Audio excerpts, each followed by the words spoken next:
Morning as we go to the Chitas of today. We are holding in the portion of Vayechi.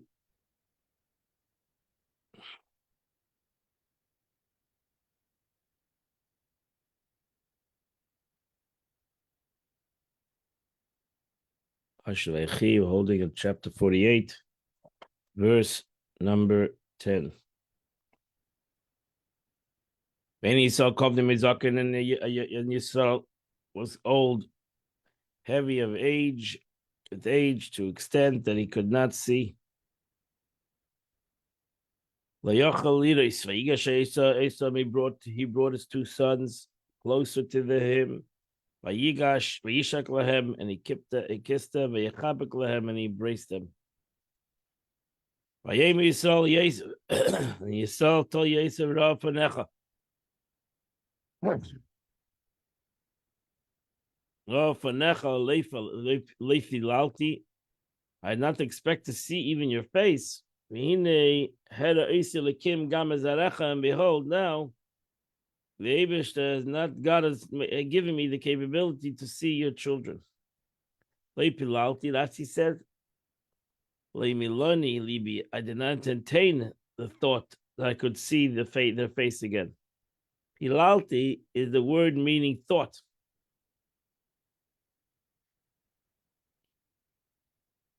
Yosef took them, and Yosef took them out from Jacob's knee. And he prostrated himself to the ground. Now she says, after Yaakov kissed him, Yosef took him over Yaakov's knees to sit them down so that the one on the right and the one on the left. So his fathers can lay his hand on them and bless them. And he bowed when he moved backwards from before his father. And Yosef took both of them, Ephraim to his right, Mismel Yisrael, on the left of Israel, Menashe, and Menashe to his left, which was to the right of Yisrael, and he brought him near. It's Ephraim Mimina. When one comes towards his friend, his right is opposite his friend's left. Since Menashe is the firstborn, he should be placed on the right for the blessing. Yisrael stretched out his right hand and he placed it on Ephraim's, and he moved his hand to the right and to the left. He was the younger one. He put his left hand on the head of Menashe. He guided his hand deliberately to Menashe. For Menashe was the firstborn, he should have had his right hand. Rashi says, he put it with wisdom there. He had an intention, deliberately, and with wisdom. He guided his hand for that purpose, and with knowledge. For he knew full well that Menashe was the firstborn, but nevertheless did not place his right hand upon him. And he blessed Yosef. He said, God, whom my fathers, Abraham and Isaac, walked. Avram Yitzchak, God who sustained me as long as I'm alive until this day. The angel who redeemed me from all harm. Should bless these youth. He may be called in my name. In the name of my fathers, Avram, Yitzchak, Abraham, and Isaac. And may they multiply and abundantly like fish in the midst of the land. Now she says, Amalach HaGoyel, the angel who usually sent to me in my distress, as a matter of stated in God, the angel of God said to me in a dream, Jacob, I'm God, I am the God.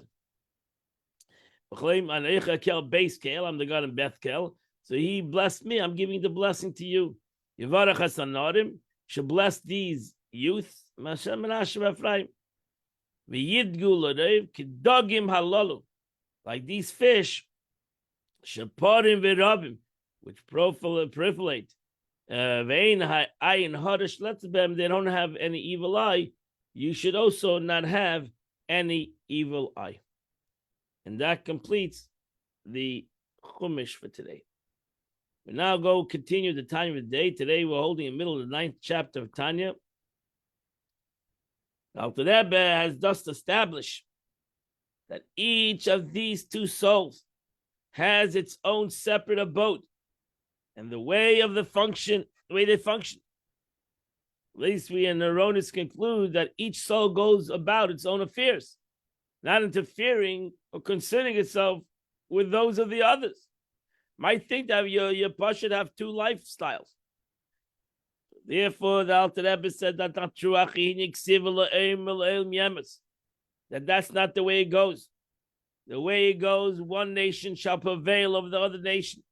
There's no concept of thus basically being no man's land. There's a constant struggle of who is going to be the leader, the driver of this car, this body. So the verse refers to Yaakov and Esav. In terms of the Jewish spiritual life, it's understood as an allusion to the divine soul and the animal soul, respectively, who are constantly fighting, warring with each other. Because the body is called a small city. The two souls in relation to one body. And that's like two kings. For an analogy, two kings that are fighting over one city. What are they fighting over? They're fighting over Shekol Echa Reitzel Kafsha, because each one wants to capture the city, to dominate it, even against its will. He wants to rule over it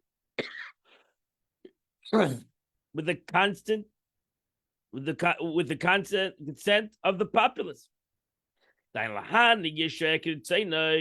say the king wishes to direct the inhabitants according to his will.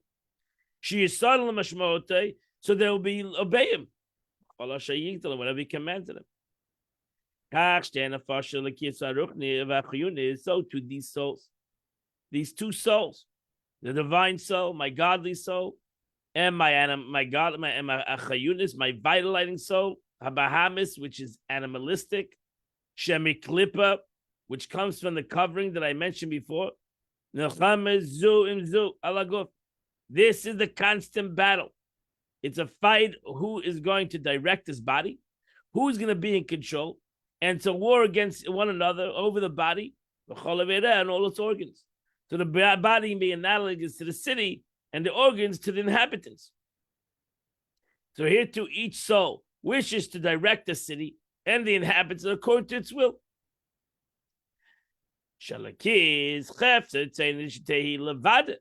The divine soul's will and desire is that she alone should rule over the person. She wants to be the one to direct the human being and to tell it exactly what to do. And it should, and all the organs of the body will subject to her discipline, following the obeying her dictates. And furthermore, as Lagami, they surrendered themselves completely, meaning they did not only obey her, but surrendered their will to her. As the mission says, you should do your will should become God's will. Surrender. You're not my nefesh alikis, my godly soul wants me to surrender. Not only wants you to surrender, he wants you to become a chariot to it. He desires to further still the organs become a chariot to her. The divine soul desires that the organs not only surrender their will, not trying to have a forceful situation of it, implying that they know they do indeed have a will of their own, though it's surrendered to the soul, but rather its desire is that there's no will other than its own, that the neshama and the body should come one entity, similar to a chariot, which has no independent will, but merely an instrument of its driver. And that's what the neshama really wants.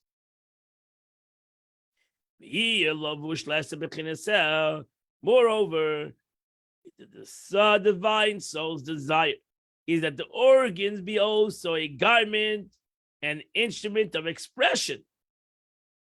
Not only should a body just be like a car that just has no feelings. The soul wants the body should become a garment, the lavush, that whatever the body does, it expresses itself through it's a kavod. As it says, garments are a kavod, are an honor to the person that wears the garment. Be also a garment, an instrument of expression. For our 10 faculties, the 3 garments, the thought, sights, emotions, chesed of kedusha, and gevura of kedusha, chachma of kedusha.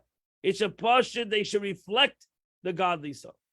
And not only that, for 10 faculties, the 3 garments, thought, speech, and action should be portion totally express kedusha, totally express the godly soul. Mentioned above, all which are closed in the limb of the body. The entire body should be permeated with them alone. So the body being harnessed in the service of the divine soul might not preclude in serving the animal soul. 2, on occasion, Alter Rebbe therefore adds the phrase, the entire body should be permeated by the divine soul alone.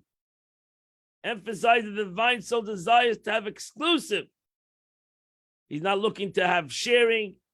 The godly soul is looking to have exclusivity.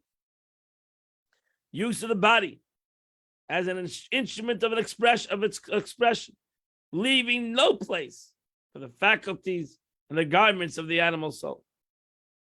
And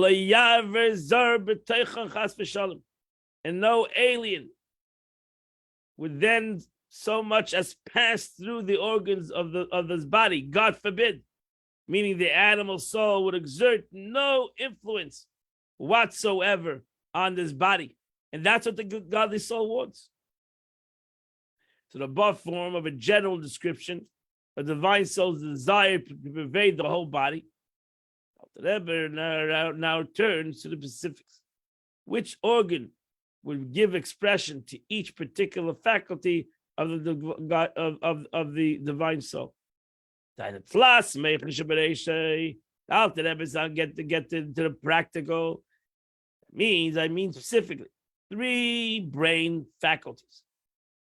3 sections of the brain which correspond to the 3 intellectual faculties of Chachma, Bina, and Das. Chachma, Bina, Das, Shabbat, will be permeated with the Chachma, Bina, and Das, Chabad of the godly soul.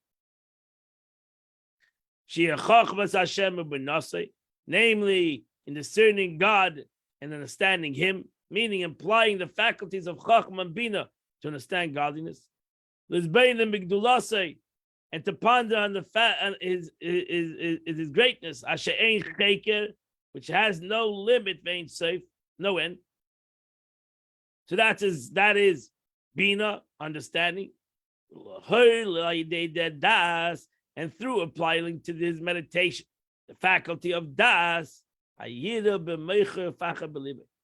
will wake it up through immersing oneself in the subject of godly greatness, of the depth of Das, so that not only understanding this greatness, but actually feels it. They, meaning, aforementioned faculties of Chachma and Bina, engage in pondering God's greatness, will give birth to awe of God in his mind, the dread of God in his heart. It's not only in his mind, but also in his heart will be permeated with the faculties of the divine soul. The mind, which is the divine soul, Chabad's faculty pondering of God great, because that's the source. That's where the divine soul, not the source, that's where the divine soul rests, so to say. So by the brain giving up its space totally to the concept of Chachma and Bina Das of godliness, it will automatically affect the soul, affect the heart. And the divine soul arising through this contemplation will come through the awe of God. And then, and also born by this the contemplation, the love of God, burning in his heart. It's like a burning fire. So my soul will thirst and pine, the desire and longing to cleave to the blessed Ein Sof, with his whole heart, benefesh and his whole might, ma'od, his soul and his whole might. As we say in our Shema, I will love God, your God. I will love God, your God, with all your heart, and all your soul, and all your might. With all your heart means the heart filled with love of God. With all your soul implies that love spills over beyond the heart to affect all the organs of the body. Feet, for example, move with excitement to do a mitzvah. With his might means with for loving God to the point where one sacrifices his life to God. This love will rise from the depth of his heart, from the right vertical, the seat of divine souls and motion faculty as mentioned above.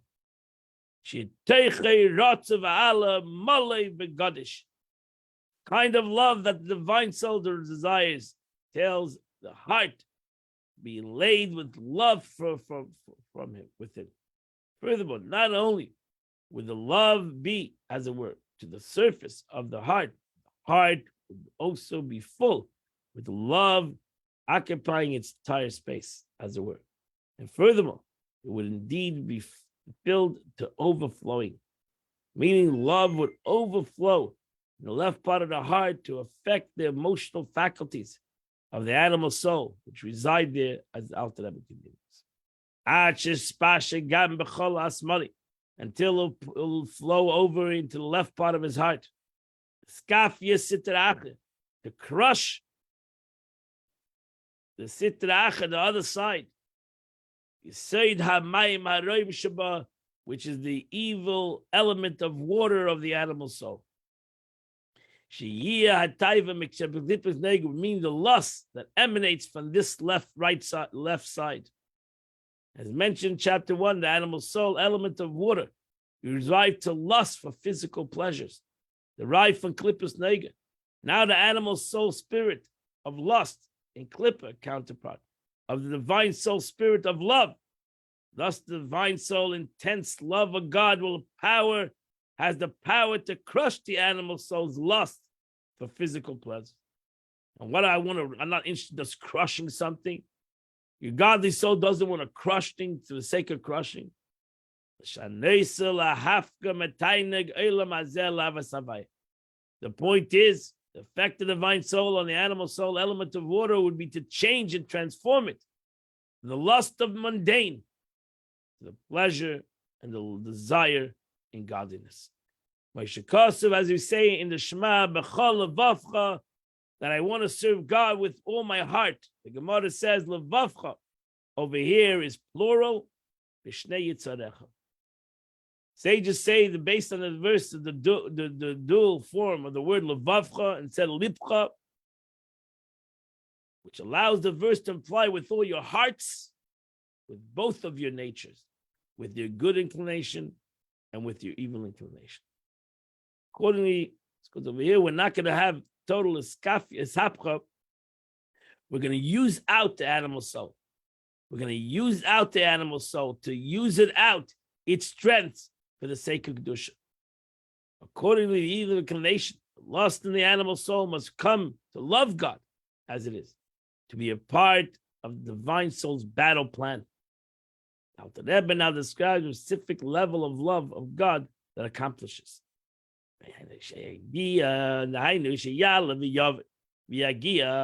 This transformation of the animal soul lust to the love of God, entailing it to rise to attain the level of Avarabba, the abundant of love. A love surpassing even the power of love, like a furious flash that is mentioned earlier. We're going to be that's the avodah of a Baal Tshuva. It transforms his animal soul, and he takes the power of animal soul to use it for the godly soul. Then he creates a true Avas Hashem. He creates a true Avas Hashem that he wouldn't have without this transformation. So that's why a Baal Tshuva, a person that attains this Ava through transforming his animalistic soul, reaches higher than even a tzaddik that doesn't have this desire, this passion, because he was never had the concept of the lack, of the missing. A regular person that has an animal soul and he has desires for the world, to be able to transform his desires to the world, to desires to God, that will bring about an unbelievable passion, because that's like he took his passion for the world and he's using his passion for the sake of holiness. And that completes the Tanya for today. Today is 13th day of the month, which is chapter 69 to chapter 71. If you do those 3 chapters, you do the Chitas of the day. Wish you all a beautiful day, a happy day, a healthy day. And Mir Shem, see you tomorrow, Mir Shem. See you all tomorrow, 8 a.m. Continue the Chitas.